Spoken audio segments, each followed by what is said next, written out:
ആഴ്ച മുന്നേ എനിക്ക് ഒട്ടും തന്നെ പരിചിതമല്ലാതിരുന്ന്, ഞാൻ പോണംന്ന് വിചാരിക്കാതിരുന്ന് കാശി എന്ന് പറയുന്ന സ്ഥലത്തോട്ട് പോണംന്ന് എൻ്റെ മനസ്സില് അത്യധികമായ ഒരു തോന്നല് വരെയുണ്ടായി. അതിൻ്റെ റീസൺ എന്താന്നോ, എങ്ങനെയാണെന്നോ ഒന്നും എനിക്കറിയില്ല.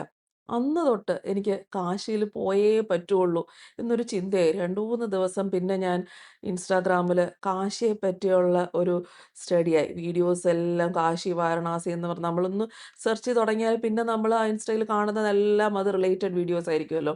അപ്പം എനിക്ക് മനസ്സിലായി. കാശിയിൽ പോണം എന്നുള്ളത് നമ്മളിങ്ങനെ പ്ലാൻ ചെയ്ത് വെച്ചിട്ട് പോകേണ്ട ഒരു സ്ഥലമല്ല. നമ്മളെ എപ്പം കാശി വിളിക്കുന്നോ അപ്പം അങ്ങ് പോവുക. അങ്ങനെ ഞാൻ തീരുമാനിച്ചു. ഞാൻ കാശിക്ക് പോവാണ്. അങ്ങനെ തുടങ്ങിയ ഒരു യാത്രയാണിത്. മഹാദേവനെ ഞാൻ എൻ്റെ അച്ഛൻ്റെ സ്ഥാനത്താണ് കാണുന്നത്. അപ്പം മഹാദേവൻ എന്നെ വിളിച്ചു, ഞാൻ പോകുന്നു. അങ്ങനെ തീരുമാനിച്ച് പോകുന്ന ഒരു ജേണി. അതൊരു സ്പിരിച്വൽ ഏർജ് എന്നോ, സ്പിരിച്വൽ പുൾ എന്നോ ഒക്കെ പറയാം. കാരണം എനിക്ക് അധികമായൊരു തീവ്രമായ ആഗ്രഹം എന്നൊക്കെ പറയില്ലേ, അങ്ങനെ വരികയാണ്. ചുറ്റിനുമുള്ളവരെല്ലാരും ഞാന് ഒറ്റയ്ക്ക് പോവാന്ന് പറഞ്ഞപ്പോഴത്തേക്കും ഡെഫിനിറ്റ്ലി മുരളിയേട്ടൻ എന്നെ അപ്പ തന്നെ സപ്പോർട്ട് ചെയ്തു. പക്ഷെ അമ്മയ്ക്കും ഒക്കെ ഭയങ്കര ടെൻഷനായിരുന്നു. ഞാൻ ഇതുവരെ ഒറ്റയ്ക്കെങ്ങും ട്രാവൽ ചെയ്തിട്ടില്ല. എൻ്റെ ഫസ്റ്റ് ജേണിയാണ് ഒറ്റയ്ക്ക്. ഇത്രയും ദൂരമൊക്കെ എങ്ങനെ ഒറ്റയ്ക്ക് പോയി, അവിടെ എങ്ങനെ മാനേജ് ചെയ്യും, എല്ലാം എല്ലാവർക്കും ടെൻഷനായിരുന്നു. പക്ഷെ എൻ്റെ മനസ്സിൽ അസാമാന്യമായ ഒരു ധൈര്യമായിരുന്നു. കാരണം ശിവൻ എന്നെ നോക്കിക്കോളും, ശിവഭഗവാൻ എൻ്റെ കൂടെ ഉണ്ടാവും എന്നൊരു തോന്നലായിരുന്നു. പിന്നെ എല്ലാ സപ്പോർട്ടും മുരളിയേട്ടന് "നീ പൊക്കോളൂ, നിനക്കത് പറ്റും" എന്ന് പറഞ്ഞ് എനിക്കൊരു ധൈര്യവും തരുന്നുണ്ടായിരുന്നു. പോകുന്നത് മുന്നേ വരെ ഞാൻ ഭയങ്കര ധൈര്യത്തോടൊക്കെ ഇരുന്നു. പക്ഷേ പോകുന്ന അന്ന് രാവിലെ തൊട്ട് എൻ്റെ മൈൻഡില് നല്ല ടെൻഷൻ ഉണ്ടായിരുന്നു കേട്ടോ. രാവിലെ തൊട്ട് എനിക്ക് ടെൻഷൻ തുടങ്ങി. അയ്യോ! എനിക്ക് ഒറ്റയ്ക്ക് ഇതൊക്കെ മാനേജ് ചെയ്യാൻ പറ്റുമോ? എങ്ങനെ ഇരിക്കും? എന്നൊക്കെ ഉള്ളൊരു ടെൻഷനായിരുന്നു. അപ്പം എയർപോർട്ടിലോട്ട് പോകുന്ന വഴിക്ക് മുരളിയേട്ടൻ എനിക്ക് ധൈര്യം തന്നു. "നിനക്ക് പറ്റും. ഒരു കുഴപ്പവുമില്ല. നീ ഇത്രയൊക്കെ അതിജീവിച്ച് വന്നതല്ലേ. ഡെഫിനിറ്റായിട്ടും നീ സുഖമായിട്ട് പോയി വരും" എന്ന് പറഞ്ഞപ്പം ആ ഒരു കോൺഫിഡൻസ് ആണ് എനിക്ക് അവിടോട്ട് പോകാനുള്ള ആ ഒരു ധൈര്യം തന്നത് കേട്ടോ. അതുവരെ ധൈര്യം കാണിച്ചെങ്കിലും രാവിലെ ആയപ്പോൾ എനിക്കൊരു ടെൻഷൻ തുടങ്ങി. പിന്നെ ഇവിടുന്ന് ഡയറക്റ്റ് ഫ്ലൈറ്റ് ഉണ്ട് വാരണാസിക്ക്. ഇടയ്ക്ക് ബാംഗ്ലൂർ ഒരു സ്റ്റോപ്പ് ഓവർ ഉണ്ട്. പക്ഷെ നമ്മൾ ഫ്ലൈറ്റിൽ നിന്നൊന്നും ഇറങ്ങേണ്ട കാര്യമില്ല. ഞാനിങ്ങനൊരു അധികം വെയിറ്റ് ഇല്ലാത്ത ഒരു ബാഗാണ് കൊണ്ടുപോയത് കേട്ടോ. അപ്പോൾ ബാഗിനകത്ത് ഇതൊക്കെയായിരുന്നു എൻ്റെ ഹാൻഡ് ബാഗേജിൽ ഉണ്ടായിരുന്ന സാധനങ്ങൾ. ഈ ഫുഡ് ബിരിയാണി ഈ ഫ്ലൈറ്റിൽ നിന്ന് തന്നെ തന്നതാണ്. എനിക്ക് രണ്ടാമത് ഫുഡ് ഉണ്ടായിരുന്നു. അപ്പം അത് എനിക്ക് വിശക്കാത്തതുകൊണ്ട് ഞാൻ കഴിച്ചില്ല.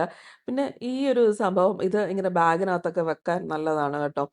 ഇങ്ങനത്തെ അറകളൊന്നും ഇല്ലാത്ത ബാഗിനകത്ത് ഇങ്ങനെ ഒരു എക്സ്ട്രാ ഒരു പൗച്ച് വെക്കുകയാണെങ്കിൽ നമുക്ക് ഇതേപോലെ എക്സ്ട്രാ കുറച്ച് സാധനങ്ങൾ ആവശ്യമുള്ള സാധനങ്ങളും ഒക്കെ അതിനകത്ത് വെക്കാം. അപ്പം ഞാൻ ഇതേപോലെ സാനിറ്റൈസറും പി സേഫ് അങ്ങനത്തെ സാധനങ്ങളും പിന്നെ ബോർഡിംഗ് പാസ് ഒക്കെ ഇതിനകത്ത് തന്നെയാണ് വെച്ചിരുന്നത്. പിന്നെ ബാക്കി സാധനങ്ങളെല്ലാം ബാഗിനകത്ത് അധികം വെയിറ്റ് ഇല്ലാത്ത ഒരു ബാഗ് നമ്മൾ ഹാൻഡ് ബാഗായിട്ട് ഇങ്ങനത്തെ ട്രിപ്പിനൊക്കെ ക്യാരി ചെയ്യുന്നതാണ് എളുപ്പം. കാരണം നമുക്ക് അവിടെ ഒരുപാട് നടക്കാൻ കാരണം ഒത്തിരി വെയിറ്റുള്ള ബാഗ് പാടാണ്. പിന്നെ അത്യാവശ്യം മരുന്നുകളും എപ്പോഴും കയ്യിൽ വെക്കുക. കുറച്ച് മരുന്ന് എപ്പോഴും കയ്യിൽ തന്നെ വെച്ചേക്കുക. പിന്നെ ഞാനൊരു ബുക്കും എടുത്തിട്ടുണ്ട്. കാരണം എനിക്ക് അവിടെ ചെന്ന് എന്തൊക്കെയാ ചെയ്യേണ്ടതെന്നൊക്കെ ഞാനിങ്ങനെ ഒരു എഴുതി വെച്ചിട്ടുണ്ട്. പക്ഷേ കാശിക്ക് പോകുമ്പോൾ നമ്മളൊരു പ്ലാൻഡ് ട്രിപ്പായിട്ട് പോകരുത്. അവിടെ ചെന്ന് നമുക്ക് ഓരോ ദിവസം എന്ത് ചെയ്യാനാണ് നമുക്ക് ഫീൽ ചെയ്യുക, അതനുസരിച്ച് ചെയ്യുക കേട്ടോ. അപ്പം ഞാൻ ജസ്റ്റ് അവിടുത്തെ ഒരു ഇമ്പോർട്ടൻറ്റ് സ്ഥലങ്ങൾ എഴുതി വെച്ചു. കാരണം നമ്മളൊരു സ്ഥലത്തോട്ട് പോകുമ്പോൾ ആ സ്ഥലത്തെ പറ്റി അത്യാവശ്യം കുറച്ച് റിസർച്ചൊക്കെ നടത്തണമല്ലോ. അതുകൊണ്ട് എനിക്ക് ആഗ്രഹമുള്ള സ്ഥലം. പക്ഷേ ഇതെല്ലാം കവർ ചെയ്യണം എന്ന് ഒരു നിർബന്ധവും എനിക്കുണ്ടായിരുന്നില്ല. എനിക്ക് കുറച്ച് സ്ഥലങ്ങൾ ഇമ്പോർട്ടൻറ്റ് സ്ഥലങ്ങൾ ഞാനൊന്ന് നോട്ട് ഡൗൺ ചെയ്ത് വെച്ചു. അല്ലാതെ ഫുള്ള് കവർ ചെയ്യണം അങ്ങനൊരു വാശിയൊന്നും എനിക്കുണ്ടായിരുന്നില്ല. ഈ ഒരു ജേർണിയുടെ പ്രത്യേകത എന്താന്ന് വെച്ചാല്, നമുക്ക് പ്രത്യേകിച്ച് അങ്ങനെ അവിടെ ചെന്ന് ഒരു ഡെഫിനിറ്റ് ഐറ്റിനറിയോട് കൂടിയൊന്നും അല്ലല്ലോ പോകുന്നത്.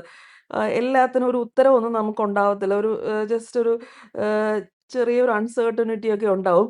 പക്ഷേ അവിടെ ചെന്ന് കഴിയുമ്പം അത് എല്ലാം ഓക്കെ ആവും എന്നൊരു ധൈര്യം ഉണ്ടായിരുന്നു. ആ ഒരു ധൈര്യമാണ് ആ ഒറ്റയ്ക്ക് പോകാനായിട്ട് എനിക്ക് ഏറ്റവും കൂടുതൽ ആ ഒരു ഉറപ്പ് തന്നിരുന്നത്. നമ്മള് എവിടെയാണോ എത്തണ്ടേത് അവിടെ തന്നെ എത്തി എന്നുള്ളൊരു ഫീലിംഗ് അവിടെ കാല് കുത്തിയപ്പോ തൊട്ട് എനിക്ക് തോന്നി തുടങ്ങി കേട്ടോ. ഞാൻ എത്തേണ്ട സ്ഥലത്ത് ഞാൻ എത്തി എന്നൊരു അസാമാന്യമായ ഒരു ഫീലിംഗ് ആയിരുന്നു. അത് ഫ്ലൈറ്റ് പൊങ്ങി തുടങ്ങിയപ്പോഴേ എനിക്ക് വല്ലാത്തൊരു ധൈര്യമാണ് തോന്നി തുടങ്ങിയത്. വാരണാസി ലാൻഡ് ചെയ്തപ്പോ തൊട്ട് ആഹ്, എന്തോ മൈൻഡിന്റെ എൻ്റെ ആ മൈൻഡ് ഷിഫ്റ്റ് എനിക്കത് പറഞ്ഞ് ഫലിപ്പിക്കാൻ പറ്റുന്നില്ല. അത്രയും അതൊരു എക്സ്പീരിയൻസ് തന്നെയായിരുന്നു അവിടെ ചെന്ന് ഇറങ്ങിയ നിമിഷം തൊട്ട് തന്നെ. പിന്നെ എയർപോർട്ടീന്ന് അവര് തന്നെ വണ്ടി വിട്ടിട്ടുണ്ടായിരുന്നു. അങ്ങനെ ഡ്രൈവറ് വെളിയിൽ എന്നെ വിളിച്ചിട്ട് വെയിറ്റ് ചെയ്യുന്നുണ്ടായിരുന്നു. വാരണാസിയിലെ ആ ഒരു എനർജി തന്നെ എനിക്ക് ഭയങ്കര ഡിഫറന്റ് ആയിട്ട് ഫീൽ ചെയ്തു കേട്ടോ. അവിടെ നമുക്ക് ചുറ്റിനും നോക്കുമ്പം കാണുന്നതൊന്നും എല്ലാം ഭയങ്കര പെർഫെക്റ്റ് ആയിട്ട് ഒന്നും ഫീൽ ചെയ്യത്തില്ല. ഭയങ്കര ആ കാറീന്ന് നമ്മള് വെളിയിലോട്ട് പോയി തുടങ്ങിയപ്പോ തന്നെ ഭയങ്കര ഒരു റഷും ഒട്ടും ക്വയറ്റ് ആയിട്ടുള്ളൊരു പ്ലേസ് അല്ല.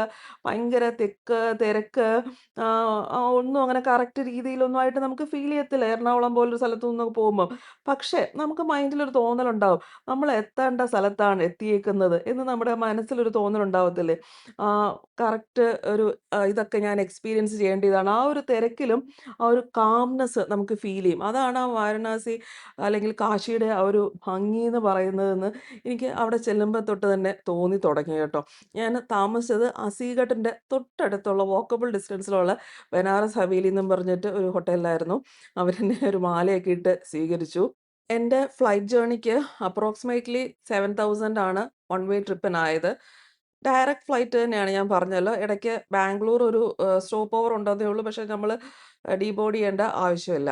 പിന്നെ ട്രെയിനിലാണെങ്കില് കൊച്ചിയിൽ നിന്ന് എല്ലാ സാറ്റർഡേയ്സും ഡയറക്റ്റ് വാരണാസി ട്രെയിനുണ്ട്. ഏകദേശം 49, 50 മണിക്കൂറാണ് ട്രെയിൻ ജേർണി വരിക. അത് ശനിയാഴ്ചകളിൽ മാത്രമേ ഉള്ളൂ. ഇനിയും കാശിയിലെ എൻ്റെ എക്സ്പീരിയൻസ് ഒക്കെ അടുത്ത വ്ളോഗിൽ വരും. കാണുക, സപ്പോർട്ട് ചെയ്യുക. ബൈ.